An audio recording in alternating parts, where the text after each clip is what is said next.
dëshiroj të ju jap një besim lidhur me vizitën e varrezave, sepse po afrohemi në muajin Ramazan dhe është shumë sevap dhe pothuajse është obligative sipas mësimeve profetike që t'i vizitojnë të vdekurit tanë, të ndjerit tanë, dhe kur hyn në varreza duhet me thonë Assalamu alaikum ja ehlul kubur wa alaikum selam ja ehlit dunja. Pra paqja qoftë mbi ju o banorët e ahiretit, e ehli kubur, varrezave, dhe ata thonë paqja qoftë mbi ty o banori kësaj dynjaje. Pasi ta japim selamin, atëherë vim tek personi që e keni të afërm t'juj, normal trokasim 3 herë për shemb kështu. 3 herë edhe Assalamu alaikum Ahmed. Pastaj se unë veç e kryva këtë ritualin, po tash po ju tregoj edhe ju.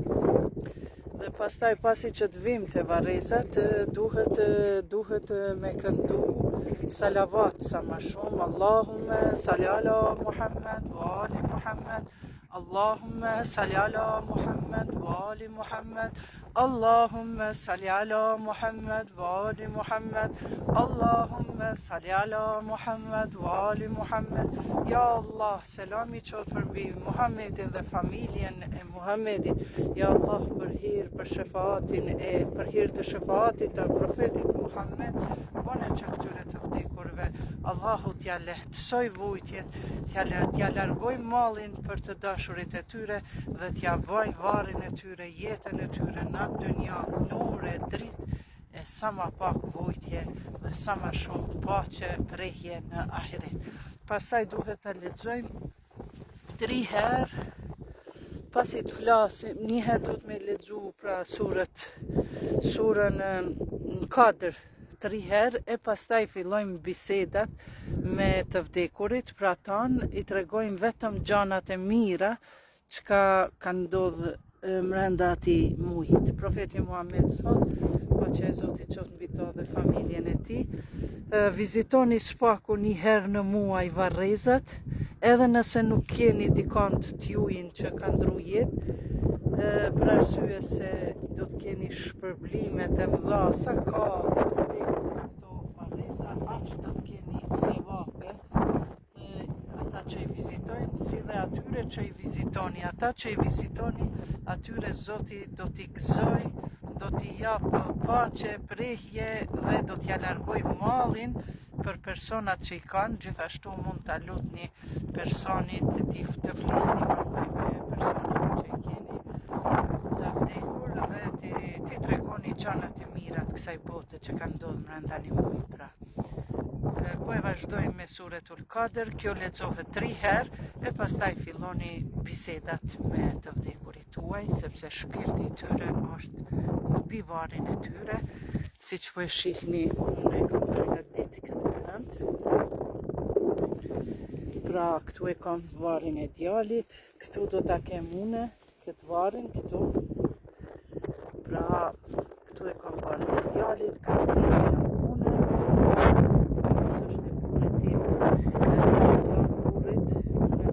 Që të kujtisim me tyve. Inshallah Ahmedin ta kam sa ma afer. Inshallah ma jep Zoti edhe ja rregulloj edhe varrin sa ma shpejt. E rregulloj komplet 3 varrezat, i bëj gati edhe për mua dhe për burrin. Qa me bon njerëzit asaj dynjas jemi Ahmed, mos u mërzit mam se edhe na që aty kemi me ardh. Ama e bon në xhenetin e ehli bejtit. Pra e lexojmë 3 herë ina enzelnahu. Pas salavatit Allahumme salli ala Muhammed wa ali Muhammed, e lexojmë 3 herë Bismillahirrahmanirrahim. Inna anzalnahu fi lejletil qadr wa ma adraka ma lejletul qadr. Lejletul qadri khayrum min alfi shahr. تنزل الملائكة والروح فيها بإذن ربهم من كل أمر سلام هي حتى مطلع الفجر. Oha, 3 herë pra. Në koment do t'ju shkruaj komplet këtë surën me shkronja latine, shkrona shqipe, por me fjalë arabe. Origjinali i Kuranit. Mirupafshim. Faleminderit të gjithë juve që këndoni. Një fatiha, një elham për djalin Tem Ahmeti. Shpërndajeni atyre që kanë të vdekurit edhe shkoni vizitoni, pastrojani vorrezat, pastrojani sepse kjo është respekt. Kjo është respekt. Ani që nuk e keni pa për shembull me mermer, sa keni mundësi, ju jep Zoti mundësinë, por spaku duhet me qenë pastrume, rregullume, e tjera e tjera. Mirupafshim. Faleminderit.